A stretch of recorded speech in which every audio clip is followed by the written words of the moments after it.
what I loved about the leasing software we used at the time was there was just a question like on the lease that you read and said, how do you prefer to be contacted? Would you rather I call you? Do you check your email every day? Or do you prefer text messages because you're busy and don't necessarily have time to talk? And I loved that. Just asking them like, hey, if I need to get in touch with you, what do I need to do? So if you don't have that option, I think it really depends on the event or the reason why you're contacting the tenant.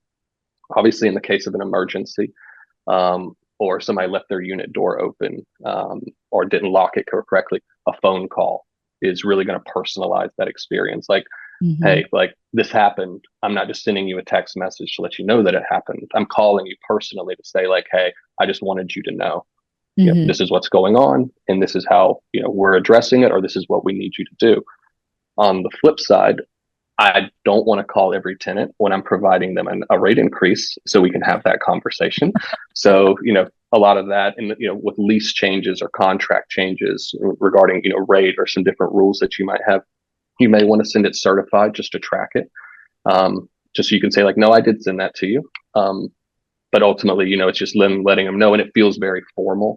Emails, I've always been a little back and forth on. I just don't, everybody has an email, but I know that my wife has 100,000 unread emails. No one reads them. Exactly. So, We all have them. Some of us have multiple email boxes. Yeah. right. And so your communication can get bogged down under some other things. And, once they log in and say, like, I'm not going to go through all of those, it's probably not going to happen. But, for casual conversations, just like, hey, gates down, send an email. But for me, I've always appreciated the personalized approach of just, me or a manager reaching out and continuing to build that rapport with my tenant base.